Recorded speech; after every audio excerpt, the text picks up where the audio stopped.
एक भगवान के परम भक्त थे, नारायण दास उनका नाम था। बहुत ध्यान से सुनना। नारायण दास जी को भी वृंदावन से बहुत प्रेम था, और वृंदावन का प्रेम उन पर ऐसा चढ़ा कि वो गोपी भाव में रहने लगे। और कैसा गोपी भाव? श्रृंगार कर लेते, बिंदी लगा लेते, मांग में सिंदूर भर लेते, बड़े बड़े केश कर लिए थे, पैरों में नूपुर पहनते, हाथों में चूड़ियां पहनते और लहंगा पहन करके और बढ़िया सुंदर श्रृंगार करके किसी के सामने नहीं जाते थे।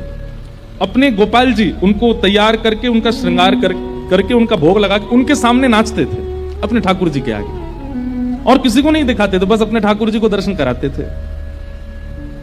नाचते थे, गाते थे, रिझाते थे, और फिर नाचते नाचते फिर प्रसादी सिद्ध करते, प्रसादी सिद्ध करके फिर राजभोग करा देते, ब्यारू करा देते, कलेऊ करा देते, ठाकुर जी के अष्टाम लीला करते, अष्टयाम भोग धराते, लेकिन नृत्य और गायन ये दो सेवा नहीं छोड़ते थे।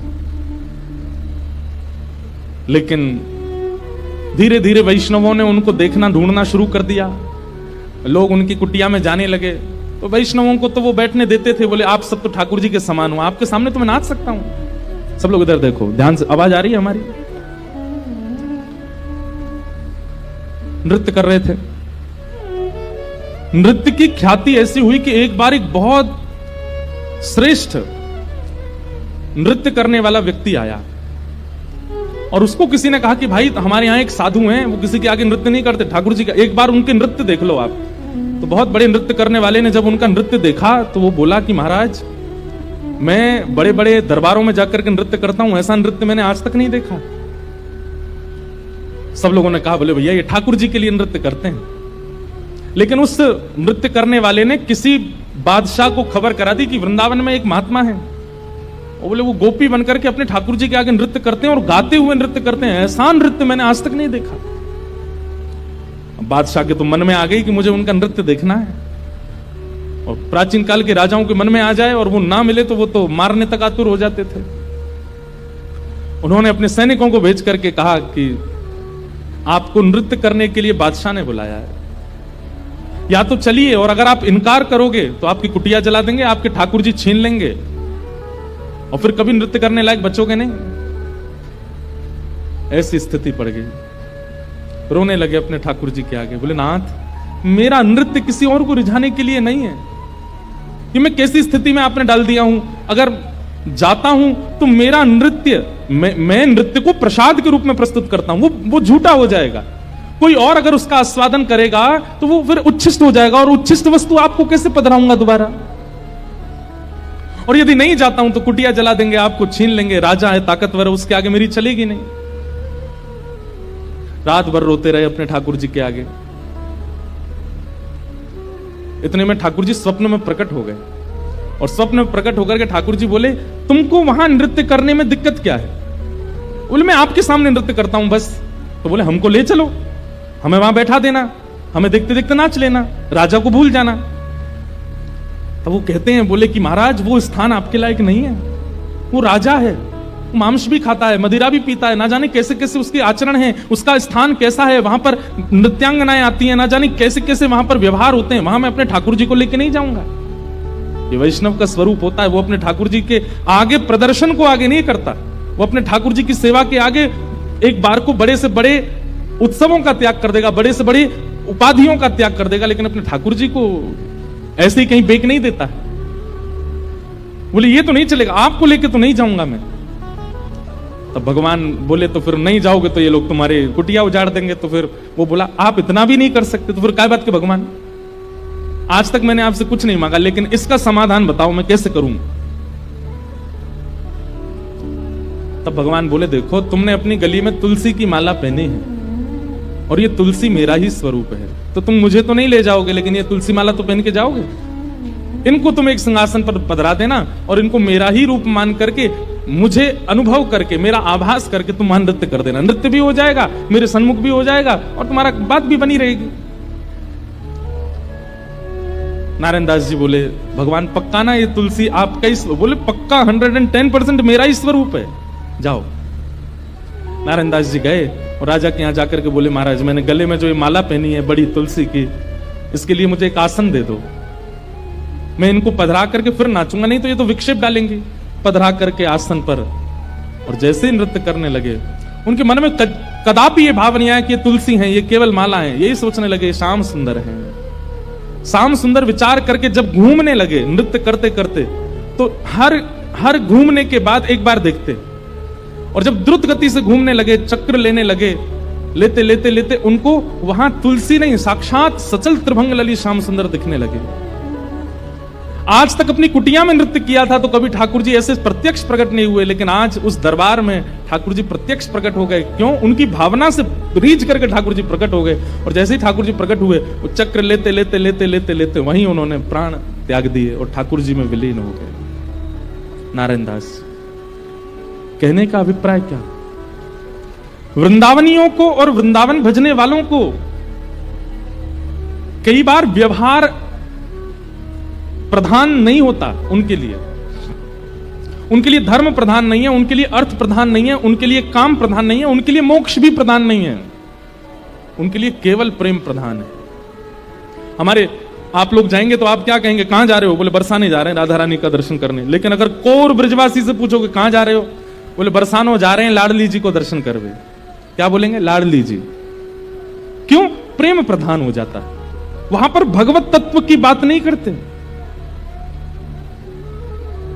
कोर वृंदावनवासी से पूछोगे, आपसे पूछे कहां जाओ? राधा रमण जी दर्शन करने जा रहे हैं। पर बिल्कुल वृंदावनवासी होगा तो बोलेगो श्री लालजू को दर्शन करवे जा रहे हैं। और एक और बात बताऊं, और ज्यादा उपासक वृंदावन के, वो क्या बोलेंगे? श्री जी को दर्शन करवे जा रहे हैं। श्री जी, हमारे वृंदावन में ठाकुर जी को भी श्री जी बोलते हैं, किशोरी जी को भी श्री जी, ठाकुर जी को भी श्री जी। श्री जी बोलते हैं तो समझो युगल का नाम बोला गया है, अकेली किशोरी जी नहीं है श्री जी। श्री जी माने ठाकुर जी और किशोरी जी दोनों। श्री माने राधा रानी, और जी कौन है? बोले लाल जी, श्री जी।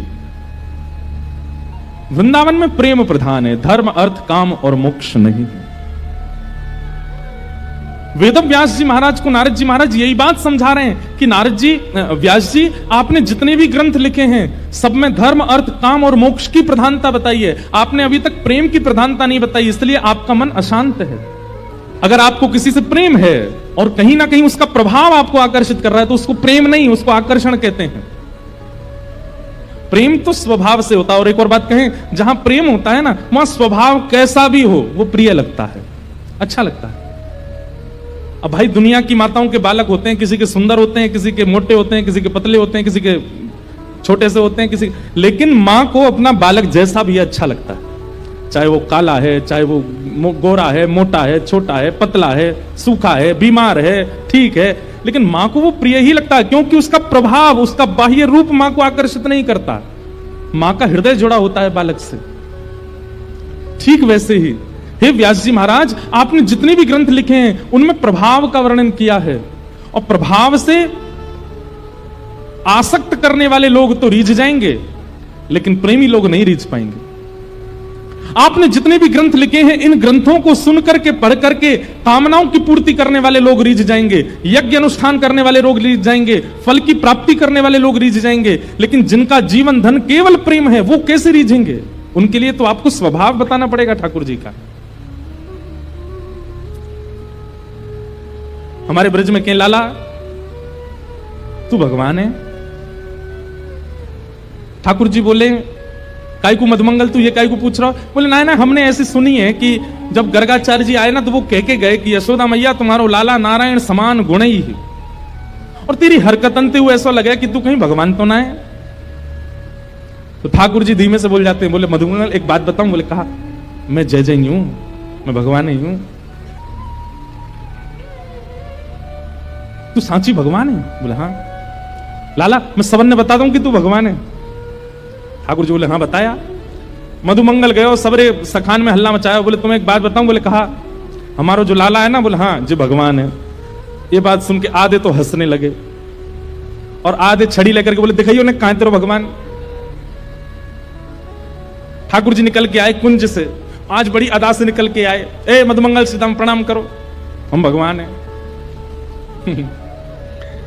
नहीं मानते, नहीं स्वीकार करते। एक दिन ऐसी लीला भागवत में आती है कि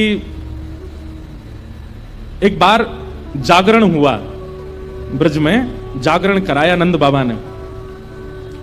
रात भर जागरण का मतलब केवल माता की चौकी नहीं होता, जागरण का मतलब केवल वो नहीं होता। जागरण का मतलब है पूरी रात जग करके अपने इष्ट का स्मरण करना, वो जागरण है। रात भर जागरण चला। तो जागरण के काल में जैसे ही थोड़े ब्रह्म मुहूर्त का समय हुआ, तब घड़ी तो होती नहीं थी, अंदाजा लगाया तो नंद बाबा को लगी कि भाई ब्रह्म मुहूर्त है, क्यों मैं स्नान करवे जाऊं। तो जैसे ही नंद बाबा ने यमुना जी में प्रवेश किया, तुरंत इनको यम के दूत ले गए, क्योंकि अब तो नहीं ऐसा होता, पर नदियों में भी स्नान करने का समय होता है। ब्रह्म काल से पहले अगर आप नदी स्नान करते हैं तो वो देवताओं का समय होता है, उस समय देवता स्नान करने आते हैं, उस समय नहीं करना चाहिए। और सूर्य उदय के बाद नदियों में स्नान का विधान राक्षसों का है, इसलिए तब भी नहीं करना, ब्रह्म मुहूर्त में ही करना चाहिए। और जब त्रिकाल संध्या और त्रिकाल स्नान का भाव है तब कोई ऐसी बात नहीं, पर प्रथम स्नान मानव का ब्रह्म मुहूर्त में ही होना चाहिए, ऐसा शास्त्र आज्ञा है। तो नंद बाबा देव काल में चले गए और जैसी नदी में स्नान करने पहुंचे तो गंधर्वजन इनको पकड़ के ले गए। जब नंद बाबा बहुत देर तक नहीं आए तो सबने जाके ठाकुर जी से कही, तो ठाकुर जी गए और ठाकुर जी ने यमुना जी में प्रवेश करके गंधर्व लोक में जाकर के नंद बाबा को वहां से छुड़ाया और वापस लेकर के आए। तो जैसे ही नंद बाबा वापस आए तो सब ब्रजवासियों ने घेर लिया, सब लोग इधर देखो। सब ब्रजवासी बोले, बाबा तुम कहां चले गए, रात में गए अब निकल के आए हो। मधुमंगल श्रीदाम बोले, बाबा हमें तो यूं बताओ, इतनी देर तुमने सांस कैसे ली भीतर, तुम चले कहां गए। बाबा बोले, भैया दो देवता मुझे पकड़ के ले गए, मैंने देव काल में स्नान कर लियो। बोले फिर? बोले कछुना, बड़े बड़े महल बने, बड़े बड़े लंबे चौड़े देवता ऐसे सुंदर कि देखते रह जाओ। मैंने इंद्र को दर्शन किया, मैंने सबरे देवता देखे वहां पे। और फिर बाबा फिर कब आयो? बोले इतने में ही लाला आयो। और जैसे ही लाला आयो, लाला की आती सब या को प्रणाम करने लगे, सब या के चरण में नतमस्तक है गए, सब या की बलियां लेने लगे, गंधर्वजन या की आरती करने लगे। बात तो सुनो पूरी। और सब ब्रजवासी टेढ़े टेढ़े देख रहे हैं, लाला है या पूज रहे हम बे, या की पूजा कर रहे हो इंद्र हम बे। ठाकुर जी इतरा रहे सामने खड़े खड़े, बोले तुम्हें ही नहीं पूजा, मैं सबरे पूजे हैं तीनों लोक में। सबरे बोले, बाबा सच में या की पूजा भाई वहां पे? बोले हाँ। अब तो ठाकुर जी का यश बढ़ गया, अब तो महाराज निमंत्रण आने लगे घर घर से, लाला हमारे घर भोजन करवे आ जाइयो, हमारे घर सोवे आ जाइयो, हमारे घर शरबत पीवे आ जाइयो, छाछ पीवे। अब ठाकुर जी तो मधुमंगल सीतामा से कह रहे हैं, आज की भाषा में कहें तो अपॉइंटमेंट लेते जाओ कहां कहां जाना है। ठाकुर जी का यश हो गया इतना वृंदावन में कि भैया या तो देवता भी जाने। एक दिन सब ब्रजवासियों ने कही, लाला तू सांची भगवान है, तू सांची बता दे, सौगंध खा के तू सांची भगवान है। ठाकुर जी बोले, अगर मैंने बता दिया कि मैं भगवान हूं तो आप क्या करोगे, पूजोगे मुझे? लाला पूजेंगे तो ना भाई, तो तू भूल जा, लेकिन हमारी एक इच्छा है। बोले का एक बार वैकुंठ देखना चाहे, वैकुंठ है कैसो? लाला तू अगर सांची भगवान है तो एक बार वैकुंठ दिखाला हमें। ठाकुर जी बोले, मेरे हाथ पकड़ो। सब रे ग्वाल बालन ने ठाकुर जी के हाथ पकड़े, बोले नेत्र बंद करो। जैसे नेत्र बंद किए, अंतर ध्यान, सब ग्वाल बालों को लेकर के ठाकुर जी को सीधे वैकुंठ पहुंच गए। हाँ भाई सबरे नेत्र खोलो। जैसे ही नेत्र खोले तो विशाल स्वर्ण का किवाड़ लगी है और जय विजय राजा, जय विजय द्वारपाल खड़े हैं। ठाकुर जी के जाते सब जय जयकार करने लगे, द्वार खुल गए, पुष्प वर्षा हो रही है, सहनाइयां बज रही हैं, मृदंग बज रहे हैं, सुंदर गाजे बाजे हो रहे हैं। सब देवी देवता दौड़े दौड़े आ रहे हैं, कोई कमल लेकर के आ रहे हैं, कोई माला लेकर के आ रहे हैं, कोई अक्षत लेकर के आ रहे हैं, कोई अगरबत्ती धूप बत्ती कर रहे हैं। ठाकुर जी की जय जयकार हो रही है। मधुमंगल श्री दामा सबरे बोले, लाला ने परिचय तो करा दे। ठाकुर जी बोले, देख वो सामने खड़ो तुम्हारो इंद्र, जाए तुम इतने सालन से पूज रहे, वो खड़ो इंद्र। बोले, लाला ये इंद्र है? बोले हाँ। या के हाथी पे हमें बैठा दे एक बार। ठाकुर जी बोले, इंद्र इधर आओ, अपने हाथी को लेके आओ। हाथी आ गया, ऐरावत हाथी। सब रे ग्वाल बाल चढ़ गए उसके ऊपर। ठाकुर जी लेकर के पूरे वैकुंठ में घुमा लाए, नीचे उतर गया। बोले, लाला बहुत जोर को हाथी है, या ले चल वृंदावन, अपने पास ही धरेंगे, वहीं घूमे करेंगे यहाँ पे। ऐरावत हाथी की बहुत सारी सूंड है और अद्भुत उसका स्वरूप है, श्वेत रंग का वो है। ब्रजवासी बोले, लाला हमने सुनी है ब्रह्मा के 4 मुंह हैं, एक बार दिखा दे। ठाकुर जी ने ब्रह्मा जी को बुलाया, ब्रह्मा जी आ गए।